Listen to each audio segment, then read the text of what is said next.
अरे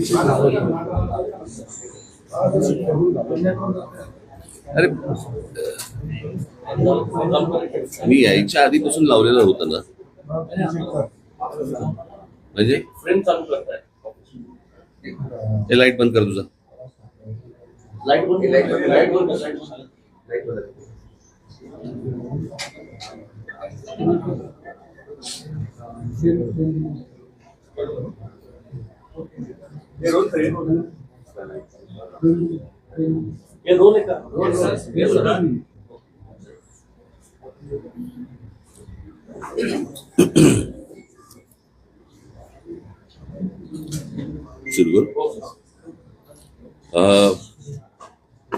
पत्रकार परिषद सुरू करण्या अगोदर मी एका गोष्टीचा खुलासा करू इच्छितो. काल एक आपले खेळाडू गावीत हे काल येऊन गेले, तुमच्याकडे बातम्या मी पाहिल्या. त्यातला सर्वात महत्वाचा भाग म्हणजे एक तर त्यांना कोणी बोलवलं होतं हे मला माहित नाही, ते आलेत हेही मला कोणी सांगितलं नाही. त्याच्यामुळे ते आलेत आणि मी भेटणार नाही असं का करीन मी? त्याच्यामुळे मला माहितीच नसलेल्या गोष्टीवरती त्या बातम्या आल्या. त्यांचाही काही गैरसमज झाला की ते 2 तास थांबले आणि मी त्यांना भेटलो नाही, परंतु मला माहितीच नव्हतं. मला कोणी सांगितलंच नाही की ते आलेत म्हणून. मला जर कोणी सांगितलं तर मी निश्चित त्यांना नक्कीच भेटलो असतो. परंतु त्यांना कोणी बोलवलं आणि मला का कोणी सांगितलं नाही ह्या गोष्टी सगळ्या बाजूला सोडा आपण. परंतु भेट नाही झाली त्याच्याबद्दल ते नाराज झाले, त्याच्याबद्दल मी दिलगिरी व्यक्त करतो. ते मला असं वाटतं दिल्लीला गेलेले आहेत आणि दिल्लीला जाऊन आल्यानंतर मी निश्चित त्यांची भेट घेईन आणि त्यांच्याशी मी निश्चित या गोष्टी बोलीन. तुमचाही काही संपर्क झाला तर मला असं वाटतं त्यांच्या कानावरती ही गोष्ट घाला की मलाच काही माहीत नव्हतं, त्याच्यामुळे भेटण्याचा न भेटण्याचा काही विषय येत नाही. बाकी काय विचार आता काय? नाशिकवर सिंहस्थ कुंभमेळ्यावर सध्या फोकस आहे संपूर्ण प्रशासनाचं. आपल्या सत्ता काळामध्ये सिंहस्थ कुंभमेळा झालेला होता. आता आपण जी माहिती घेत आहे किंवा आपलं जे करतोय सिंहस्थाची कामं शहरभर सुरू आहेत, काय इनपुट्स आहेत आणि काय नेमकी अपेक्षा आहे प्रशासनाची? मी तुम्हाला एक माझा अनुभव म्हणून तुम्हाला सांगतो की ज्या वेळेला मी 2 आतापर्यंत कुंभमेळे मी असताना इथे झालेत. एक 2003चा आणि एक 2015चा. 2003चा कोणाला आठवत पण नसेल, 2015 बद्दल आपण बोलू. 2015चा जो कुंभमेळा झाला त्यावेळेला जी काही नाशिकमध्ये जी काही कामं झाली आणि ज्या प्रकारे कुंभमेळा झाला, मला असं वाटतं की नाशिक शहराला देखील कळलं नव्हतं की कुठे काय कामं सुरू आहेत आणि काय कशा प्रकारची कामं सुरू आहेत. ती झाल्यानंतर सर्वांना दिसलं की कशा प्रकारचे रस्ते झालेत आणि काय झाले वगैरे. आणि त्या कुंभमेळ्यातनं पैसे काढणं, त्यातनं काही अर्थकारण हा मुळात उद्देश नसल्यामुळे तो खूप सोप्या पद्धतीने चांगल्या पद्धतीने तो त्यावेळेला झाला. आत्ताचं जे मला दिसतंय ते मला काय मी ऐकल्यात ज्या गोष्टी. काय रे बाबा तू कुठे होतास तू?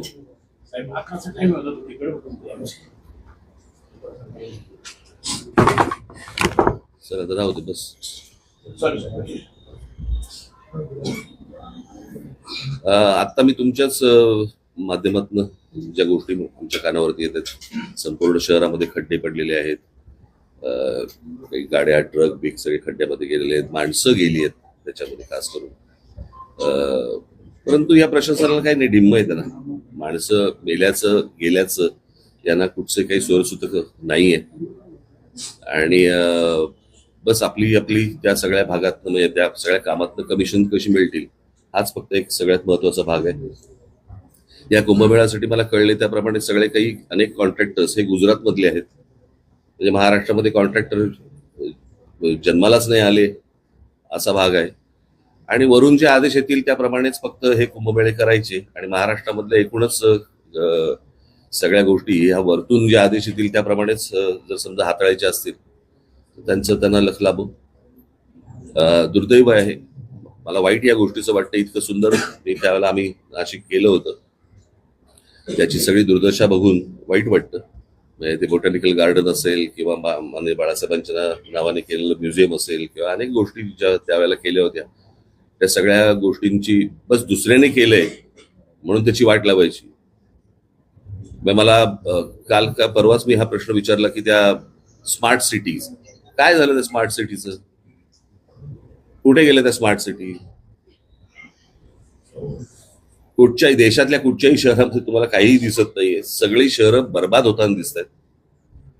आणि मला ज्या प्रकारे निवडणुका हाताळल्या जात आहेत त्याही खूप फ्रॉड पद्धतीनेच हाताळल्या जात आहेत हे लोकांनाही कळले, लोकांनाही माहिती आहेत. ह्यांना मतदान कशा प्रकारचे होत आहे. परंतु जे काही करतायत मतदान त्यांनी या गोष्टींचा विचार केला पाहिजे. म्हणजे नाशिकमध्ये एवढ्या मोठ्या प्रमाणावरती झाडं तोडली जात आहेत, त्याच्यावरती एवढी आंदोलनं झाली, काही नाही, प्रशासन डिंब. आणि ते सगळं चालू असताना देखील ज्यावेळेला निवडणुका झाल्यानंतर परत जर समजा भाजपचं लोकांना निवडून देत असतील, भोगा. अजून काय बोलू शकतो मी?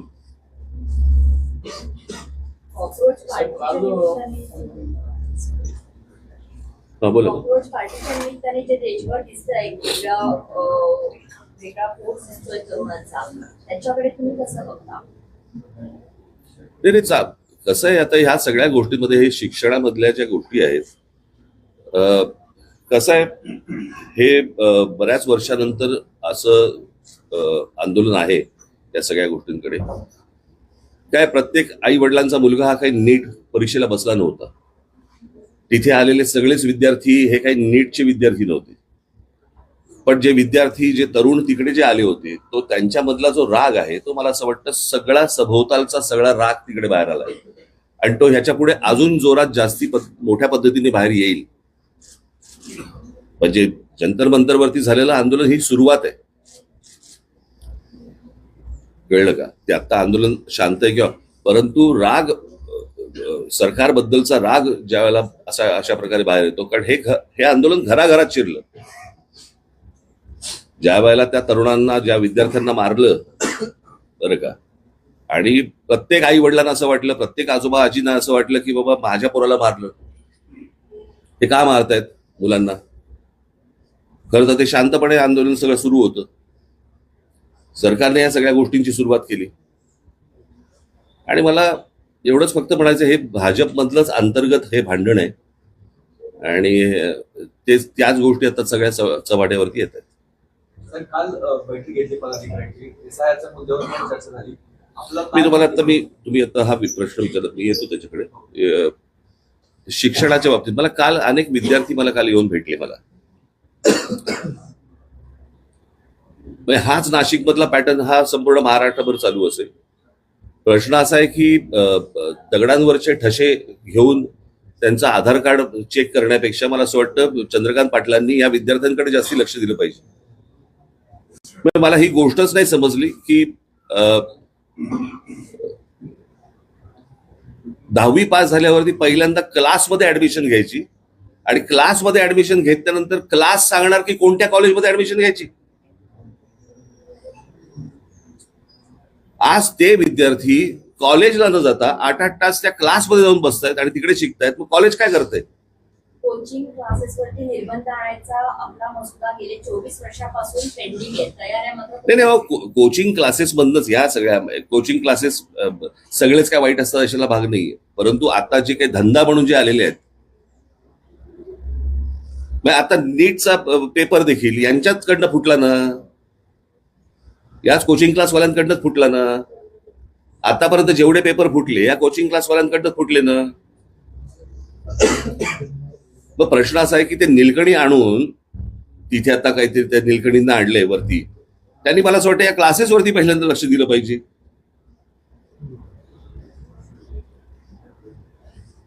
क्लासेस ठरवणार की विद्यार्थ्यांनी कोणत्या कॉलेजमध्ये जायचं, हे कुठची शिक्षण पद्धत?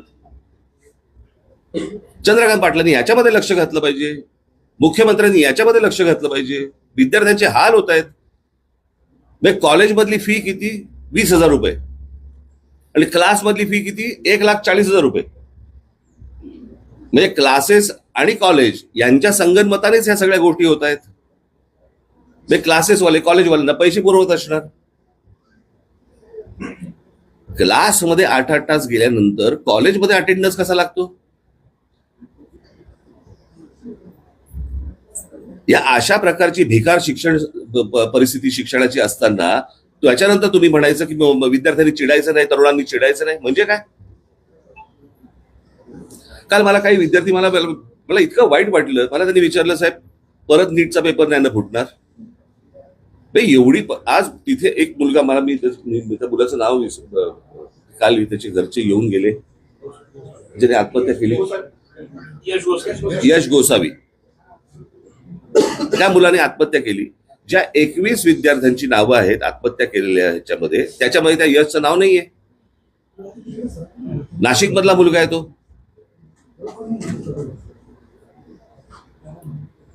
प्रशासनाला हेही वाटत नाही की बाबा आता इथे कोण पालकमंत्री आहेत नाही आहेत मला माहिती नाही, पण एक नाशिक मधला मुलगा जो नीटच्या परीक्षेचा संपूर्ण तयारी करतोय, पेपर फुटल्यानंतर तो व्यथित होतो, निराश होतो आणि आत्महत्या करतो. आणि आत्महत्या केल्यानंतर त्या मुलाचं 21 मुलांची नावं येतात, 22वं नाव देता येत नाही तुम्हाला.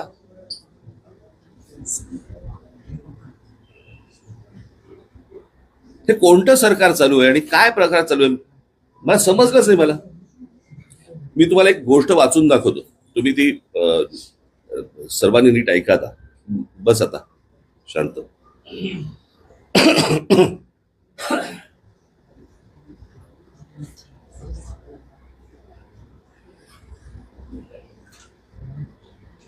तुम्हाला वाटेल मी हा मगाचपासून मोबाईल का घेऊन बसतोय. मोबाईल मला कोणाची फोन येणार नाहीये. मला एक गोष्ट वाचायची म्हणून तुम्हाला ठेवलंय बरोबर.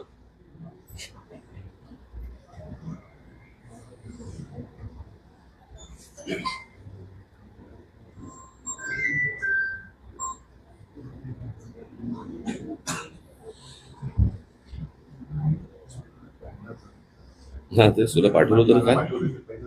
हा हा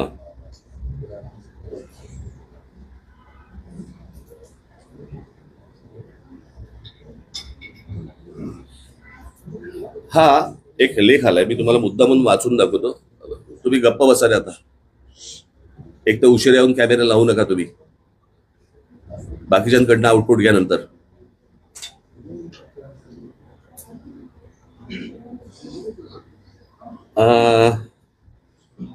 टाइम्स ऑफ इंडियामध्ये आलेला हा लेख आहे.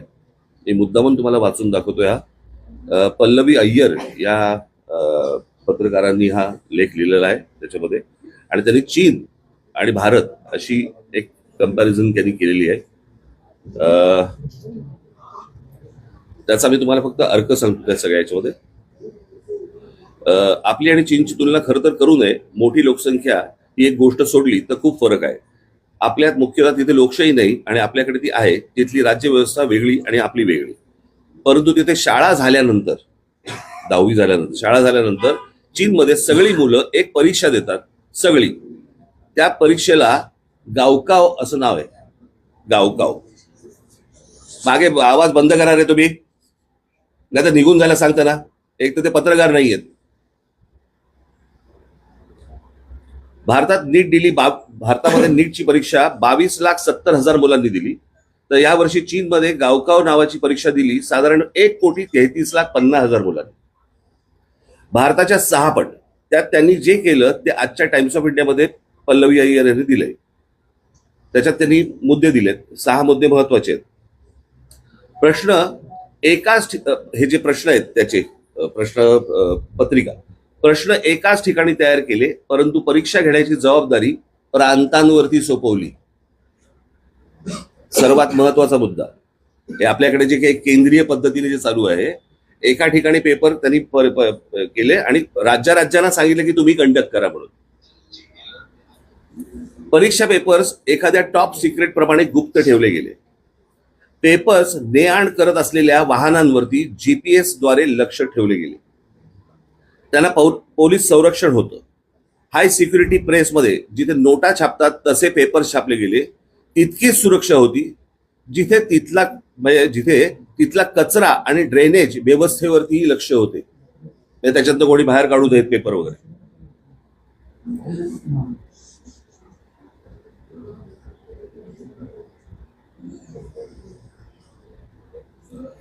ज्या शिक्षकांनी पेपर्स काढले होते ते मागचे सगळे बाहेर काढतात. जर सगळ्यांना बाहेर काढा, सगळ्यांना बाहेर काढा, जा सगळ्यांना बाहेर काढा, जरा सगळ्यांना बाहेर काढा. सगळे जा, तुम्ही सगळे बाहेर थांबा, सगळे बाहेर थांबा, सगळे बाहेर थांबा, सगळ्यांना बाहेर थांबा.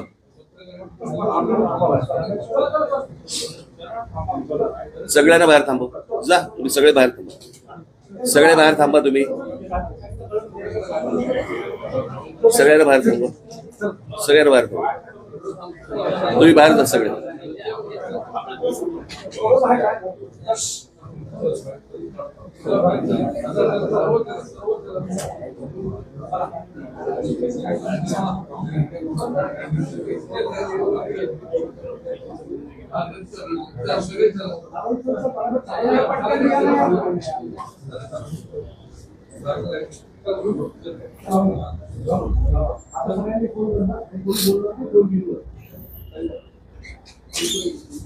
आता शेवटचा मुद्दा. ज्या शिक्षकांनी पेपर्स काढले होते त्यांना सुमारे महिनाभर एका सुरक्षित ठिकाणी ठेवलं होतं, कोणत्याही संपर्काशिवाय. सगळा देश त्या परीक्षेच्या आठवड्यात दक्ष होता. बांधकाम गंमत बघा तुम्ही, आपण म्हणतोय तिकडे काय हुकुमशाही आहे किंवा काय जे काय म्हणतोय, आणि आमच्याकडे लोकशाही वगैरे, पण आमच्या मुलांनी कशा प्रकारे त्यांचं भविष्य उभं केलं पाहिजे, आणि ही परीक्षा सर्वात महत्वाची आहे. सगळा देश त्या परीक्षेच्या आठवड्यात दक्ष होता. बांधकामं थांबवली होती सगळी, कारण मुलांना शांतता हवी म्हणून. वाहनांच्या हॉर्न्सवरती बंदी होती. मुला मुलींना वेळेवरती परीक्षा केंद्रावरती पोहोचता यावं म्हणून वाहतूक वळवली होती. पोलिसांनी स्वतः शटल सर्व्हिस सुरू केली होती. रस्त्यावरती उभे राहून स्वयंसेवकांनी मुलांना फुकट नेण्या आणायची सोय केली. पाणी पुरवलं, अगदी खाद्यपदार्थ सुद्धा. म्हणजे हा एका परीक्षेसाठी सगळा देश उतरला होता. फक्त सरकार नव्हे, चीनमध्ये हुकुमशाही आहे, परंतु आम्ही गुणांची कदर करतो आणि सगळ्या गुणी मुलांना प्रगती करण्याची समान संधी आहे, हे यातून सांगत ते होते. नीटच्या परीक्षेमधनं आपल्याकडे जे विद्यार्थी आहेत हे या देशाचं भविष्य आहे. इतर परीक्षा देणारे विद्यार्थी त्यांचं हे आपल्या देशाचे भविष्य आहे.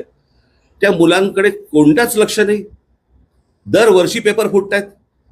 म्हणजे हे नीटचं आंदोलन जेव्हा चालू होतं त्यावेळेला 2 पेपर फुटलेत.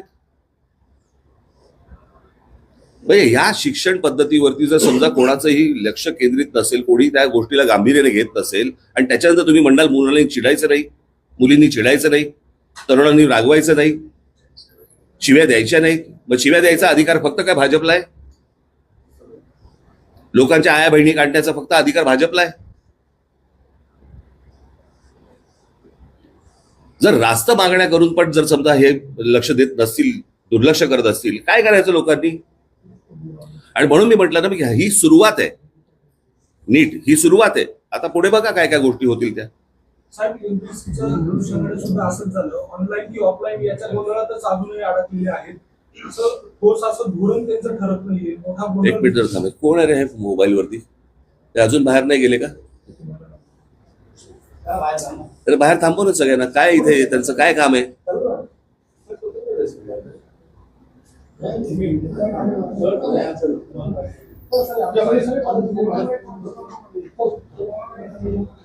तुम्ही आता जंतरमंतरच्या आंदोलनाची उद्देशून म्हणालात की भाजपमधीलच अंतर्गत भांडण नक्की काय? मी सांगितलं होतं ना मागच्या वेळेला. मी एका पत्रकार परिषदेमध्ये, मी माझ्या सभेमध्ये पण सांगितलं, माझ्या भाषणामध्ये पण सांगितलं होतं.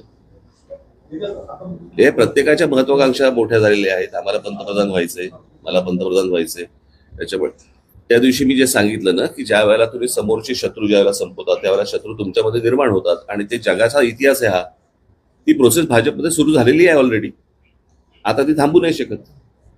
जसं वैद्यकीय महाविद्यालयामध्ये प्रवेशासाठी नीट परीक्षा आहे, त्याच्यानंतर आता प्रत्येक अभ्यासक्रमासाठी वेगवेगळ्या परीक्षा करण्यात आल्या, आणि यातून खरं म्हणजे मोठा भ्रष्टाचार होतो. अनेक वेळेस गुणी मुलं जी 12वीला चांगले मार्क्स होतात त्यांना त्या मार्कांवर परीक्षा नाही, माझं तर म्हणणं आहे ते बाकी सगळ्या गोष्टींवरती आपल्याला करता येईल.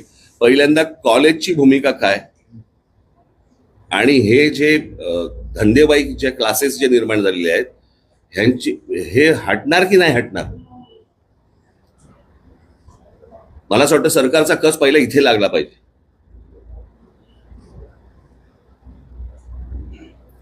ह्यांच्या धंदेवाईकपणामुळेच या सगळ्या गोष्टी सुरू आहेत ना. वर्तमानपत्रांना फुलपेज जाहिराती द्यायच्या, आमच्याकडे हे आलं आणि तो आला, असा आला, कसा आला. मग हेच पेपर फोडणार, ह्यांचेच कनेक्शन. मी पहिला नीटचा पेपर फुटला, बरोबर आहे, त्यावेळेला मी जर चुकत नसीन तर काहीतरी 25 लाख रुपये काहीतरी त्याची किंमत होती, बरोबर. आणि आता जो फुटला त्याची 1.5 कोटी आहे. डॉलरचा रेट का वाढला हे कळलं आपल्याला.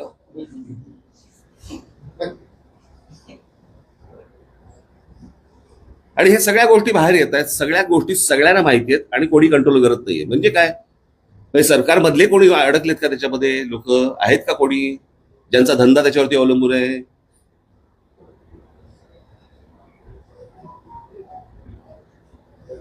मला या सगळ्या गोष्टींची उत्तर सरकारने द्यावीत. महाराष्ट्र लोकसेवा आयोगाच्या अनुषंगाने देखील अजूनही गोंधळ आहे. ऑफलाईन किंवा ऑनलाईन परीक्षा कशी द्यायची ठरत नाहीये. विद्यार्थी, तुम्ही मला प्रश्न विचारताय का सांगताय? प्रश्न विचारा. याच्यामध्ये काय सोल्युशन वाटतं, कशा पद्धतीने? मी काही त्यातला तज्ज्ञ नव्हे, बरं का. जे लोक तज्ज्ञ आहेत त्यांच्याशी ह्या गोष्टी, तज्ज्ञ आहेत ना एवढे, तज्ज्ञांची काय कमतरता आहे का?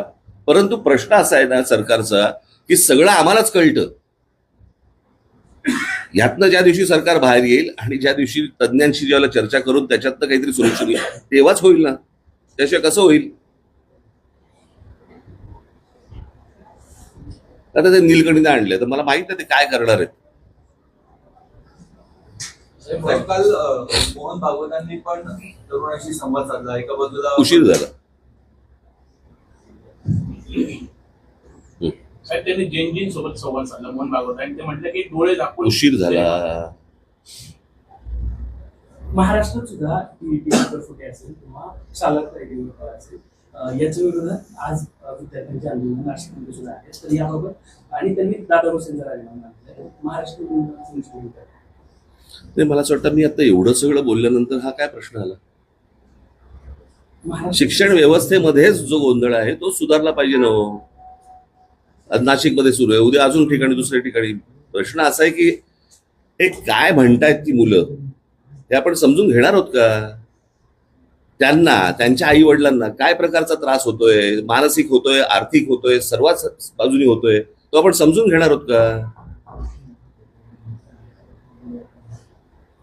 काय ही मुलं उगा त्या मोबाईलवरती जेव्हा ती मुलं बघतात ना, जग जेव्हा पाहतात त्याला मला सांगा कोण राहील इथे?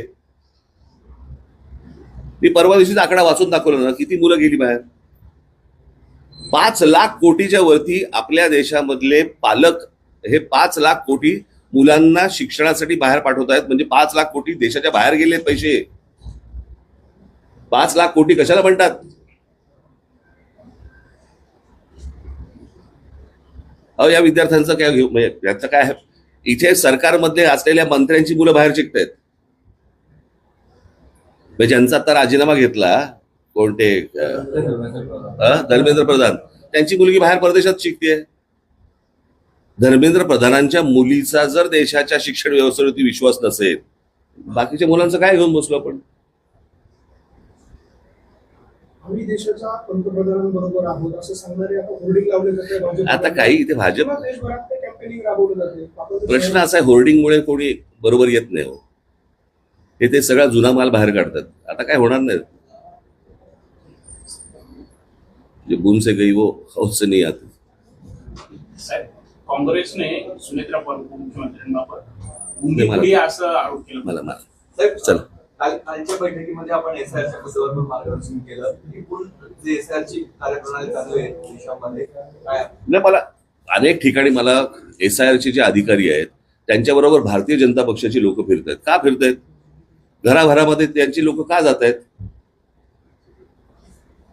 माणसं बघून तुम्हाला कापायची आहेत का? ही कुठची प्रथा सुरू केली मला समजलं नाही. मला जे त्यांनी पश्चिम बंगालमध्ये केलं, जे त्यांनी बिहारमध्ये केलं, तेच येथे महाराष्ट्रामध्ये करायचं चाललंय. आमच्या लोकांना सतर्क व्हायला सांगितलेलं आहे. 3 वर्ष आहेत निवडणुकांना. अशी काही ते आधीचे कन्फर्म करू शकत नाहीत ती. अशी काय माणसांना तुम्ही डिलीट करू शकत नाही. पण कशा प्रकारच्या गोष्टी सुरू आहेत त्यांच्या ते तुम्हाला लक्षात येतं. आणि हे कशा प्रकारच्या निवडणुका कसे जिंकतात तेही तुमच्या लक्षात येतं. सगळा फ्रॉड आहे अख्खा. हे मी आज नाही बोलतोय, मी 2017 पासून बोलतोय. मी ज्यांना सांगितलं त्यांना आज कळतंय. चला, नाशिकमधल्या खड्ड्यांची परिस्थिती आपण बघतोय. उशिरा आलास ना.